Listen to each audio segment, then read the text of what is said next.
o'clock, so hopefully our few other class members will trickle in. Today I'd like you to welcome Aria Hasselhorf. She'll be guest lecturing today.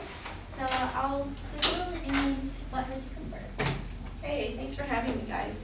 So I have this ridiculously long name, and I never have enough squares on any of the forms to put in my name. It's Araceli Gonzalez Azendorf. You can call me Ari, and I'm Latina. I was born in Cuba, came over when I was 8, and have lived here ever since. I'd like to know who you guys are. So if you take one of these, fill it, put your name on it, why don't you pass it along. I'll take the extras, just so that I don't have to point and point at you. Give you a second to. You might want to because it's Yeah, you're right. And give you a second. While you do that, hi. Hiya. We're putting our names on your clothes so that I don't have to point at you. Thank you. Okay. Great. Great. I don't know if my name is. Doesn't have one.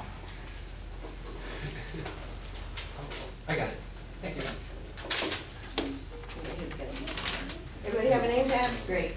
Oh, wait, I have to point. I'd like to just give you a little bit of background about my fiction experience. I'd like to cover some elements of fiction and show you a couple of examples, and then I'd like to do a writing exercise at the end of class, okay? I saw some of you raise your hands when Professor Mabe asked if you had written fiction. I am a teacher by trade. I taught high school for many, many years, mostly foreign languages and a little bit of English and English lit. And I was a closet writer, and by that I mean that I kept copious journals, and not I went to the store and I bought 3 cans of beans and this, but I would write about the people that I saw. And I was raised in a Cuban American community, a very small community, and most of the people with whom I interacted were Cubans, and this was before the term Cuban American actually came into existence, because we were one of the first waves of Cubans that came in the mid-60s. And I just thought it was so interesting that there was such musicality in the way that they spoke, and they were so quirky, and all the idiosyncrasies. And I found out that as I kept these journals, that I wasn't writing about my everyday life. I was writing about all of these people and their stories and how they sounded. And I was too embarrassed to show my writing to anybody. So if you're in a writing class, congratulations, you've taken the first step. So I took a little class through a program called The Writer's Voice. There were 4 people in the class. I sent in a story. I decided, okay, I was turning 40, and I'm really old. I was turning 40, and I thought, I really haven't written enough, and if you don't make time to write, it's never going to happen. So I was teaching school, I had 2 kids, I was really busy, and I decided that my Friday planning period, I was going to write. And it took me several months to write a 10-page short story that I thought I felt comfortable with. And I sent it as my entry piece into this workshop that was being held locally called The Writer's Voice. And I didn't hear back, and I thought, oh, you suck so bad, you can't even get into this class. And about 2 days later, I got a phone call from the lady that was running the workshop, and she said, we've left you several messages on your answering machine and you haven't responded. Do you want to be in the workshop?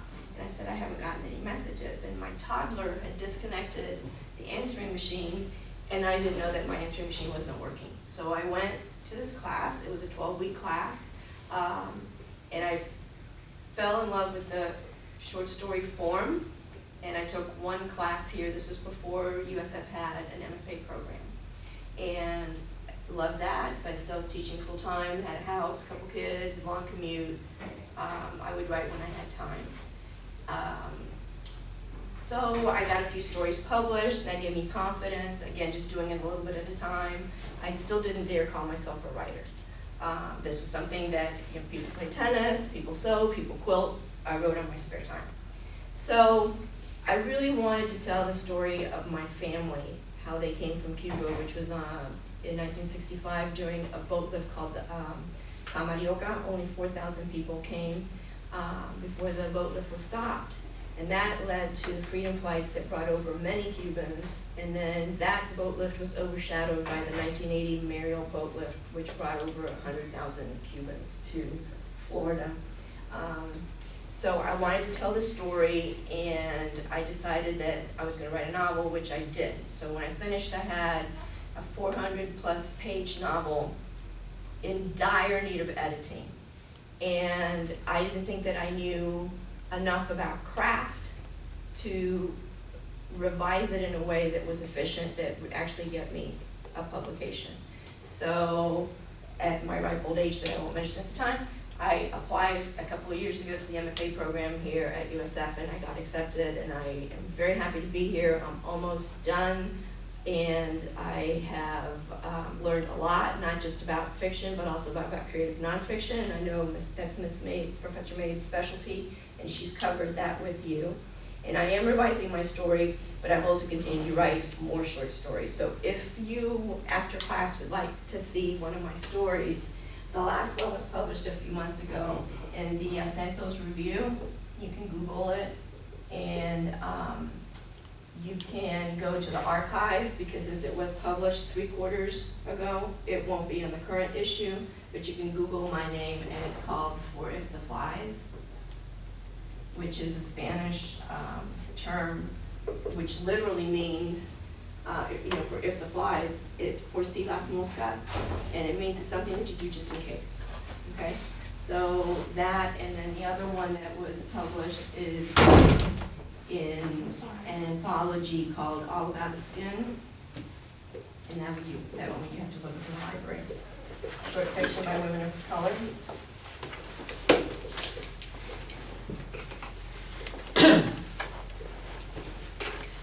And that is called The Lost Ones, which is my most successful piece. It got a Pushcart nomination, so I was really tickled about that.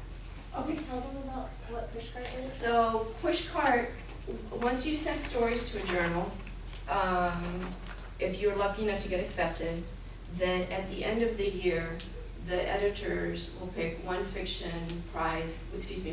nomination, depending on what they publish. So fiction, nonfiction, poetry, and they will submit it as their entry to the Pushcart Prize. And so all the journals, and not just every journal, they have to be journals that are members of a specific journal association. So they will nominate your piece. So getting nominated is kind of a big deal, because you figure it's so hard to get published, and then to get the nomination, and then to win would be super, super exciting. I got nominated, but I didn't win. Then the winners of the Pushcart Prize are then published in an anthology that comes out every year. So Like an Oscar or something. I was like, I'm so happy to be nominated. That was kind of my attitude, because I never thought that would happen. And Professor Mabe and I were talking about how hard it is, which is not to discourage you, just have to send it out there, how hard it is to get published. Both she and I entered a contest in, what was the deadline? For Winter Tangerine? Yeah, Winter Tangerine Review, I think over it was the summer. August. Okay, so we figured it's a mid-level magazine, we got a shot. She sent in a creative nonfiction piece, I sent in a fiction piece. The winners were supposed to be announced in August. In August, we got a letter from the editor saying, good news and bad news. We're so happy to have the submissions, but they received 4,000 pieces from over 1,000 writers. So, and that's a mid-range magazine, okay? If you go to the big magazines, Glimmer Train, Plowshares, Fourth Genre, Tin House, they're getting 10 to 12,000 submissions a year, and they're gonna publish maybe 24 to 36. So if you start writing, my advice would be to start with the small magazines, especially the online magazines, because you have a better chance of getting publication. And the cool thing about being online is that then you can post it on Facebook, on Twitter, on whatever, and you get a much broader readership than if it's something that comes out just in print form. So when Ms. Mabe said, can you come in and talk about fiction? Fiction is like this big. Fiction is this huge genre. Think about novels, okay? Think about your favorite drama on TV, not any of the Housewives or reality show, but a real drama, that's fiction. Think about the comedies, again, that's fiction. So for the purposes of this course, she's going to concentrate on microfiction or short and flash fiction. So you're dealing with about 50 to 100 for a short micro flash, and then I think she might take you up to 1,200 words, which is probably about 8 pages, give or take. Most magazines will take short stories. The range is between 3,000 to 500 words. And this is where that's my home for short stories. This is the range where I feel comfortable, depending on what I'm writing about, how much dialogue you have. This will end up being, say, 15 to 20 pages. Some magazines will go up to 8,000 words. That's really rare. If you start going over 8,000, now you're leaving the short story genre and you're entering novella, okay? So let's talk about some of the elements, what makes up a short story. And since you've done creative nonfiction, a lot of it is going to be very similar. But let's review so that we know that we're talking about the same thing, okay? So the first thing that you're going to need are characters. Because the story has to be happening to somebody, right? You're gonna have a main character. What's your main character usually called? There's a term for that. Do you know that word? Protagonist. Protagonist, okay. And it sounds like you know this stuff, so we'll go through it fairly quickly. And you're going to have an antagonist. And the antagonist is, this is The conflict. Right, the conflict person. And the antagonist doesn't necessarily have to be an actual person. It could be just the struggle within the person themselves, okay? All right, so one thing that I want to go back about the length of short stories is that Hemingway wrote a 6-word short story. And this is something that's a good practice for you, because there's an online magazine called 6 Words. And this is his short story.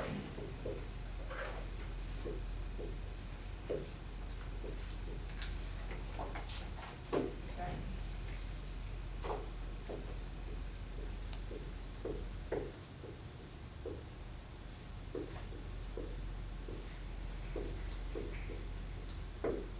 That's his story. Okay? Which, I mean, this is kind of like just tugs at you, right? You know right away that probably the baby died. Uh-huh. And the myth is that Hemingway was sitting in a bar. Hemingway was always sitting in a bar. And somebody challenged him to write a story, and he took out a cocktail napkin and he wrote that, and it became his thing.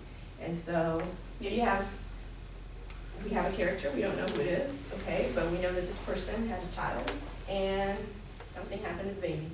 It was never born. So 6 words, and it's a really good exercise, and you can send your stuff out there and it'll be fine. Okay, so we have characters. And the other thing that I'd like to talk about is point of view. And what is point of view?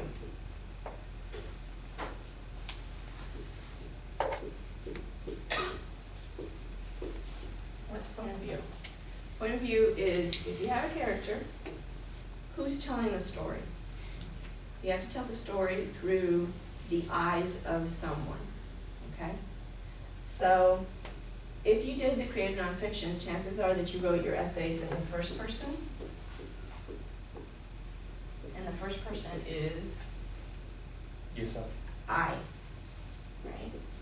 So, this is a real comfortable place to start when you're doing fiction, because you can think of how things happen in your head, and I is a comfortable place to start, okay? The other one is third person. And who is third person? How do you see a third person point of view? Omniscient. We'll get good, omniscient, which means all-knowing, and we'll get to that, okay? But if you have a short story in the first person, I got up, I got dressed, I went to school, I couldn't find a parking spot, blah, blah, blah, blah, blah. What happens if it's told in third person? He, she. He, she got up, he, she went to school, he, she, blah, blah, blah. And so it's either gonna be he, she, and of course you can name your person. Now, I asked for name tags, but then I can't see. What is your name? Jackie. Okay, so Jackie, use the word omniscient. And I'm running out of word space again.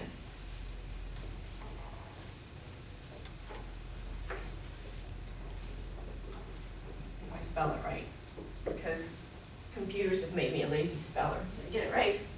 Okay, omniscient is all-knowing, okay? So the writer knows everything. Now, if you're writing in third person, there's a distinction between omniscient and close third. And this is where I tend to live, okay? In third person, let's say I'm writing about Jason, okay? This is going to be third person. I'm going to refer to him as either Jason or he, and I know Jason's thoughts. I know what he thinks, what he feels, what he senses on his skin, what he wants to do. I know his fear, I know his desires, I know everything, okay? If you have a story with multiple characters and you do a full omniscient, then you know what on the page, you're putting down what every character feels, what every character senses, what every character wants. And that's really hard, and I've actually never written a story with full omniscient because it's so hard to break point of view. Because I can say, well, Jason walked into the room and he was overwhelmed by how pretty Sally looked, blah, blah, blah. But then I have to tell you what Sally is thinking as well and make sure that I don't cross over. Do you get what I'm explaining here? Any questions? So close third, you just stick with the one character. Okay? Questions so far? Okay? And if I'm repeating stuff that you already know, give me a heads up because I don't know your class. Okay? Now, what is second person? You.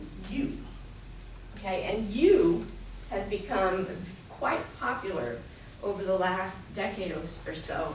And I don't want to read the whole story, but I want to read, this is a story that's written in the second person by a writer called Jamaica Kincaid. It's called Girl. After I found it and photocopied it for you, I didn't realize that it actually is included in that textbook that you have. So I copied the first thing front and back. And if you want to reread it, you have it here. You also have it in your book. There is, I don't want to read the whole thing, but I want to read down to halfway through the page. Okay, this is Girl. Wash the white clothes on Monday and put them on the stone heap. Wash the colored clothes on Tuesday and put them on the clothesline to dry. Don't walk bareheaded in the hot sun. Cooking pumpkin fritters is in very hot, sweet oil. Soak your little cloths right after you take them off. When buying cotton to make yourself a nice blouse, be sure that it doesn't have gum on it, because that way it won't hold up after a wash. Soak saltfish overnight before you cook it. It is true that you sing Benna in Sunday school. Always eat your food in such a way that it won't turn someone else's stomach. On Sundays, try to walk like a lady and not like the slut that you are, so bent on becoming. Don't sing Benna in Sunday school. You mustn't speak to wharf rat boys. And it continues. So you have a real sense of the setting for this story, and it's all told in you. Now, there's another short story that if you ever have a chance to look up, I would like for you to read. It's in the second person, and it's called How to Leave Hialeah.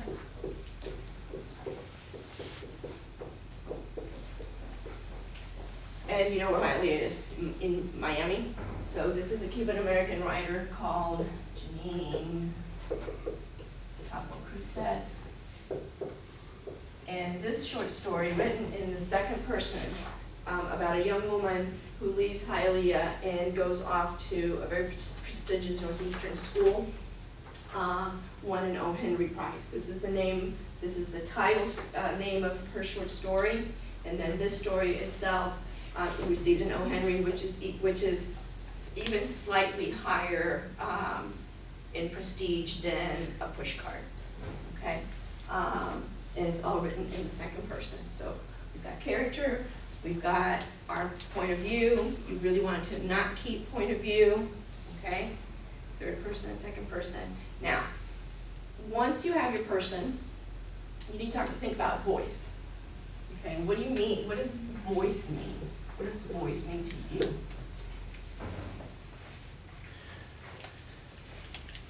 Okay.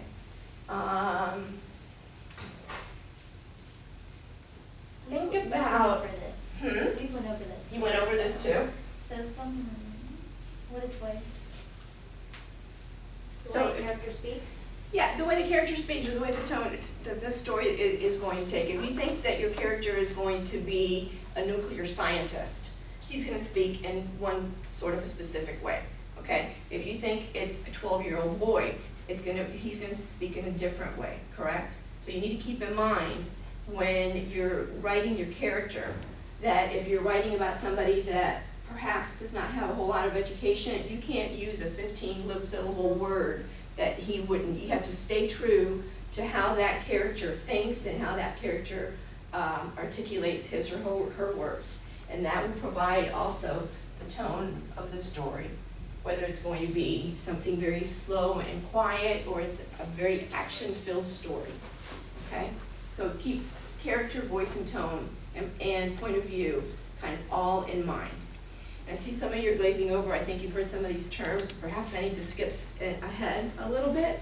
Okay, so we did vote, and with that goes dialogue.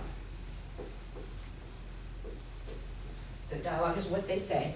And whenever you use dialogues, be aware of dialogue tags. Do you know what dialogue tags are? That would be quotation marks, yeah? No, but good, nice try. Dialogue tags, if you have, we're going back to Jason, okay? Jason, let's see.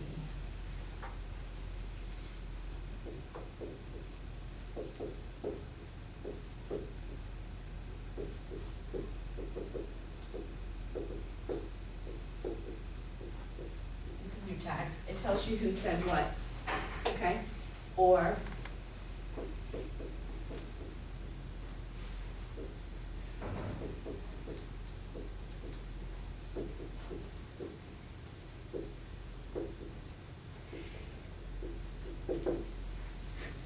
Jason, don't run, said his mother, or I shouldn't run, Jason thought. When you think about dialogue tags, don't put them after every sentence because it becomes repetitious and monotonous to the reader. If you have multiple characters, put them in sporadically. Think of them as a nice spice, enough so that you don't lose your reader. If you have 3 people speaking in a conversation, you have to let people know who's saying what at any given time. Otherwise, you just have a jumble of sentences. If you have 2, you can identify who's reading at the first, maybe the second, and then you can go several more dialogue lines without going into multiple tags and getting people, who's what. You did that. And then, again, within short story, setting. And setting is where your story takes place. Your story can take place within the classroom.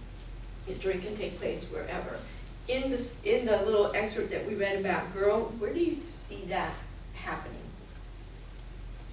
Where do you see that story taking place? At home? At home, yes, very well. And what else? Just the first little, we read all the way to the middle, you have just sown, etc. Is this taking place in the United States? Yes, no, Maybe maybe. in the old United States. It doesn't seem like it's today anymore. I think it's on an island.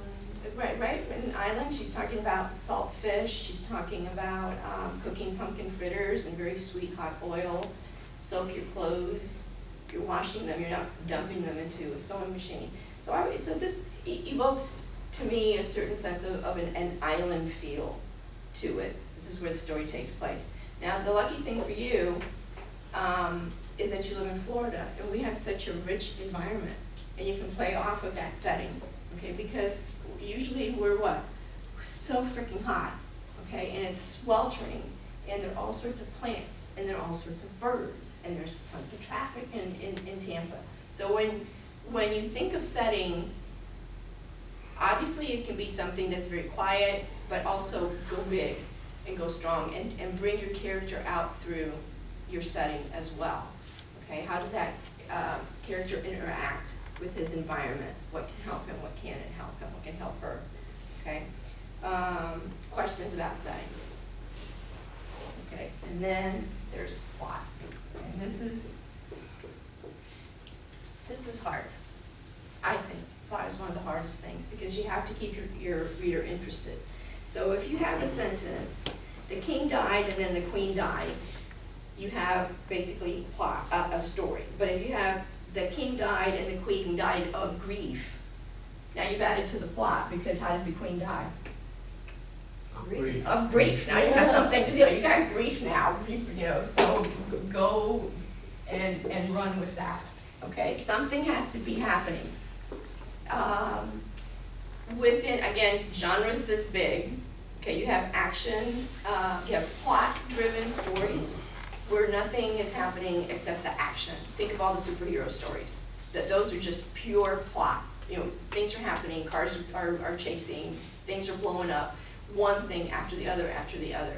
And the plot can be real subtle, just how somebody reacts to a small situation, how they interact, and you have to decide whether you are going to write plot-driven stories or character-driven stories. And in a character-driven story, something is going to happen, there will be a change within that character from the beginning of the story to the end. Something is going to happen, so you can think of the story as rising and falling. You start here, you're gonna go up, and you're gonna go down. What happens up here? Ms. Maeve talked about scene, okay? You're going to have, you introduce your characters, there's going to be conflict. This is where you're going to have the climax, this is when it's gonna all come to a head, okay?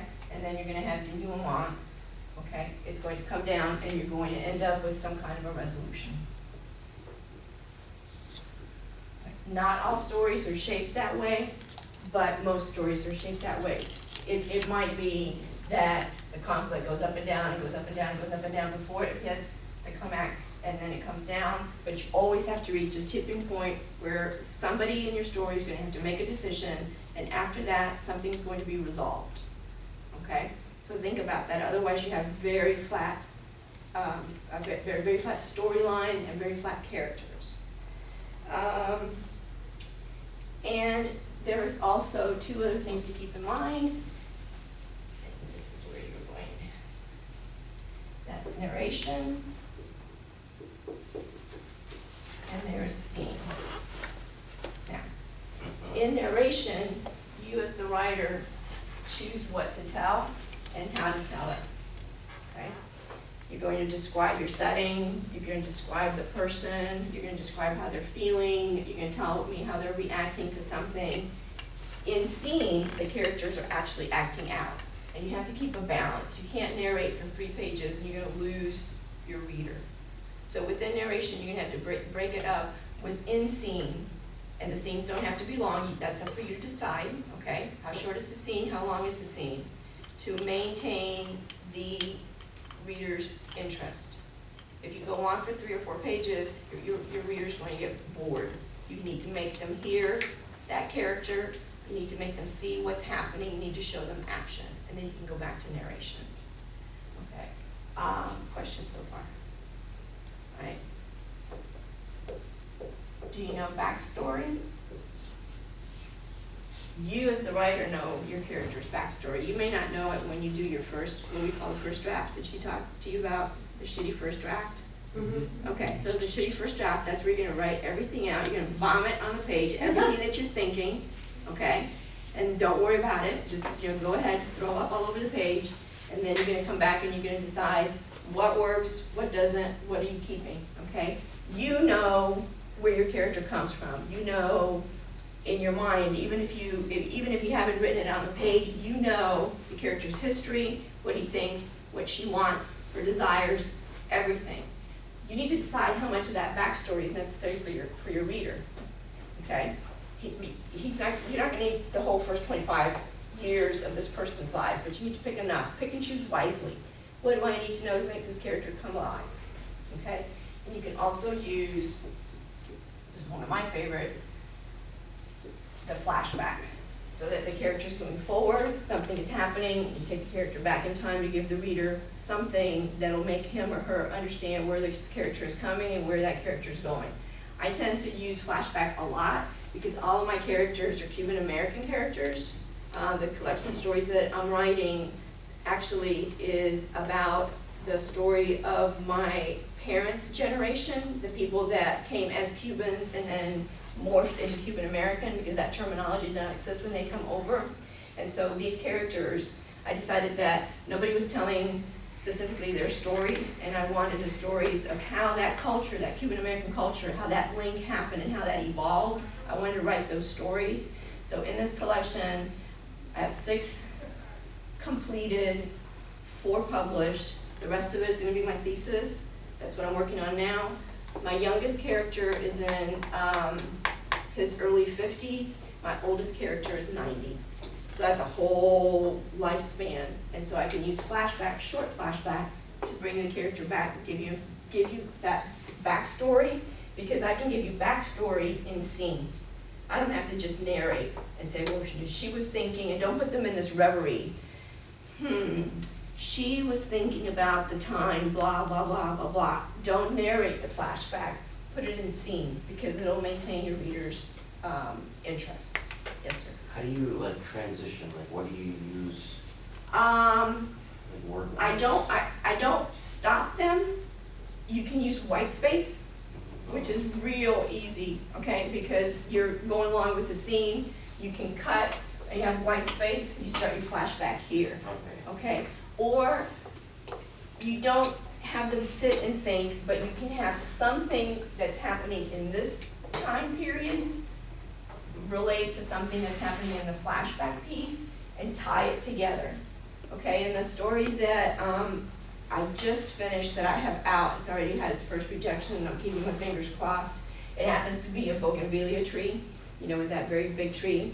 And it's something that the character sees at the beginning of the story, and then halfway through the story, she sees it again and it takes her back as she's contemplating, but don't put them in just a state of reverie, make something happen. So Okay. would it be logical to like start off with like a year in the flashback so the reader knows that you're going back? You can do that, you can do an indicator of time, okay?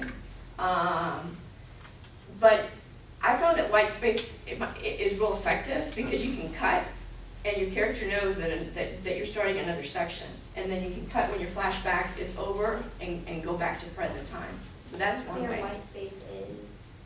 Hmm? Can you? Do you understand what white space is? Yeah, You yeah. know, you're writing and writing and writing and writing, and then you skip several lines, and then you leave white space within the page, and then pick it up again with a new paragraph. So it's like ellipse in a movie. Yes.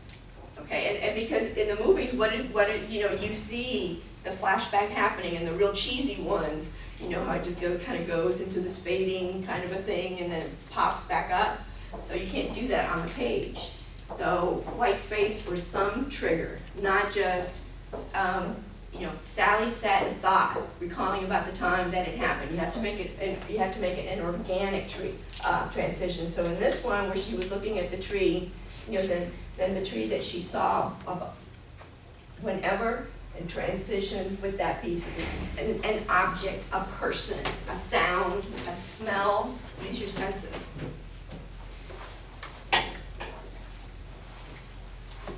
All right, so we've covered all of these elements. There's a really big element that we haven't touched on. And since we covered nonfiction, do you know what that is? What have we not listed on the board?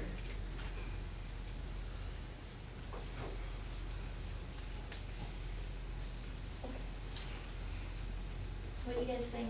Can I have a hint? What's your story about? What Oh. else? What's your story about? Something that's not based on a true story. Okay. What else?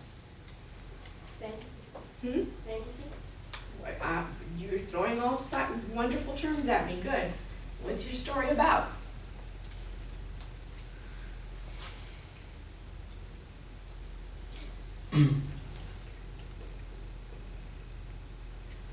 What's your theme?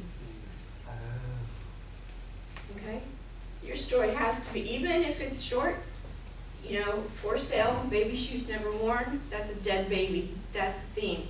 That's the biggie. You can babble 4 pages. And if you're not talking about something, then you don't have a theme. And you don't have to know your theme before you start. It'll evolve as your story goes, but you have to be covering something. Are you talking about death? Are you talking about drug abuse? Are you talking about having a good time? Life, romance, history, whatever. You have to have, the story has to be about something. Okay, and so actually, that's one of the things that our professor has told us is they get really good stories, but at the end of the story, it's like, yeah, so what's this about? I mean, you know, what kind, and I don't want you to use the word revelation because it's too laden, you know, you don't have to have this huge thing where you explain the universe to your reader, but you have to be talking about something that matters to you, something that matters to the character, something that happens to the person that's reading it, okay? So, theme, and you had probably some kind of a theme in your nonfiction pieces, right? When you wrote your nonfiction pieces, they had to be about something. And I don't know, how many pieces did you guys write in nonfiction? Quite a few. Okay, and so what kind of topics did you cover? Someone else who hasn't talked yet. What do you think, George? Don't do that to me. So one of the things that happens when you start writing multiple stories is that, for example, in this collection and in my collection as well, is the theme of loss and displacement. Because all of my characters are Cuban Americans of 50 to 90 years, that's 40 years of time. They left their homeland and they had to start over again. And so there's a sense of loss, there's a sense of displacement, and a sense of starting over. And so I didn't know that this was going to be a recurring theme, but as I wrote more and more of the stories, that's what was happening. Some people have stories about recovery, whether it be from child abuse, drugs, and so they will be, the stories will be centered around that theme. I just interviewed a writer for the Saw Palm Journal that we're working on, which is the issue that's going to be put out by the MFA program. It comes out every year. And she wrote, her name is Cecilia Rodriguez Milanez. She lives in Orlando. This issue that we're putting out is about the connection between Cuba and Florida, because Cuba is opening up more. You can actually travel there now, where it was illegal to travel there a few years ago. Well, forever, for 50 years. And so her collection, she has 2. And she had written a story called Mayelitos Balseros and Other Exiles, which was all framed in South Florida about people that came from Cuba through the various exoduses, the freedom flights, the boat lift, etc. Now she wrote one called Oye, What I'm Going to Tell You. And the link is that all of these Cuban characters don't live in Florida. They primarily live in the Northeast. They live in the New Jersey, New York, Brooklyn area. And so she tied them geographically. Okay? So, questions so far? Yes, sir. So when you write, do you usually start writing and then you come up with you try to figure out what your theme is, or do you write with the theme in mind usually? A little bit of both, but I usually start a story because of a character. It's usually a person that has piqued my interest, either a person that I know, a person that I've seen. So I'm very character oriented. And so I start so what is this person's history? What happened to this person?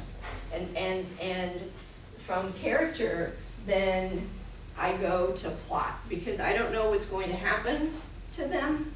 So plot kind of evolves as I bring this character to life on the page. I want to know how this character thinks, how this character ended up wherever he or she happens to be, what decisions did he or she make along the way, what bothers this person, what is this person interested in, what does he long for, what does he wish, and then fleshing that out, then I find a plot.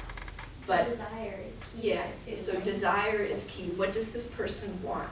And how do you make that universal so that everybody, I mean, if you think about it, you know, love, loss, death, happiness, contentment, ambition, heartache, all of these things are universal, right? So even though my characters are all Cuban Americans, they have the same feelings as everybody else. So it's the desire that she was talking about. And so I character driven for sure for me. And setting, because all of these stories are taking place in Florida, and I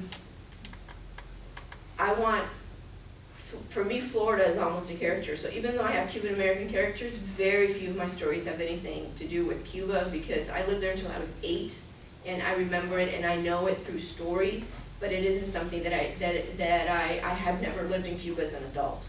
But I've lived in Florida as an adult, and so my Cuban American, I haven't lived in New Jersey, and that doesn't mean you can't put your character wherever you want. I mean, people that write sci-fi put their characters in, you know, completely different worlds. But I'm a realist. I write realism, so my characters are very concretely based in this world, and I want to show Florida and how Florida has evolved and how Florida is changing. And it's changing too rapidly for me. And so people that live in the Northeast say, oh, you know, Florida doesn't have seasons. Well, that's not true. Florida has specific seasons. And our fall isn't going to be the same fall as Vermont. You're not going to see blazing trees of red, blue, amber, but we have seasons. And I'm very aware of the changes so that I can put that in my stories and help setting bring out my character.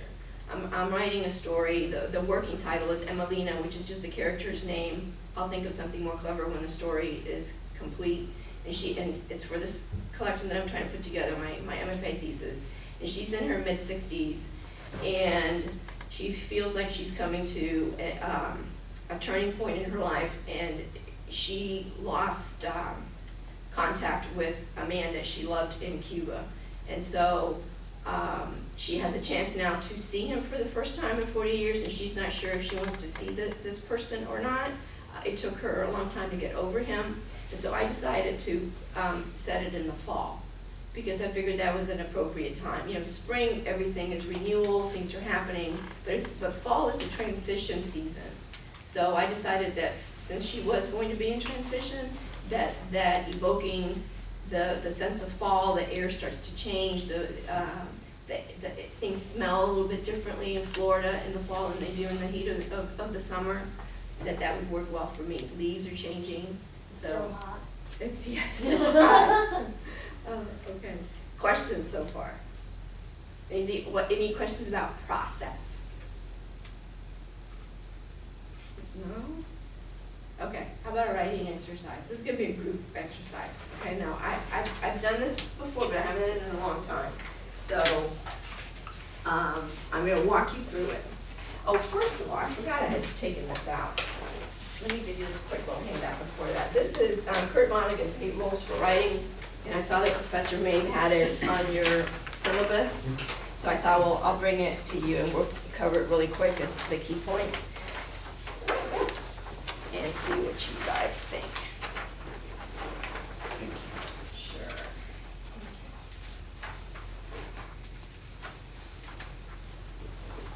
Okay, let's get somebody besides me to read. Can you read the first one for me? Mm-hmm. Okay, 8 Rules for Writing Fiction by Kurt Vonnegut. Go ahead. 1. Use the time of a total stranger in such a way that he or she will not feel the time is wasted. Okay, use the time of a total stranger. So you are providing something to the reader. When your reader finishes your story, you don't want them to go, that was a snooze fest. Okay, use their time smartly. I mean, somebody's taking the time to read your story. And by definition, a short story is something that can be read in one sitting. Whether it's a 50-word or 500 by 5,000 word, to take a little bit longer, one sitting. Can you read the second one for me? Give the reader at least one character he or she can root for. Okay, so give the reader a character that they can root for, because that's going to maintain their interest, okay? I started watching Boardwalk Empires. Are you familiar with that? It was on HBO, I think it was. And so I read it, and I was really rooting for 2 or 3 characters. I mean, these were the good guys. And my characters started getting killed off. And so I stopped watching about 2 seasons in because I didn't like anybody. It's like I'm not rooting for anybody because anybody that had any kind of redeeming qualities was getting knocked off, assassinated, murdered, returning, and I didn't have anybody to root for. So if they had kept somebody in there that spoke to me, I would have continued to watch the show, but I gave up because everybody was mean and had no redeeming qualities at all. So I gave up on that. How about 3? Can you read the one? Every character should want something, even if it is only a glass of water. This goes back to the word that she's been using all throughout. Desire. Desire. They have to want something, okay? Number 4. Every sentence must do one of 2 things, reveal character or advance the action. Okay, so every sentence is going to either tell you something you don't know, or it's going to move the story forward. Otherwise, take it out, especially when you're in word count.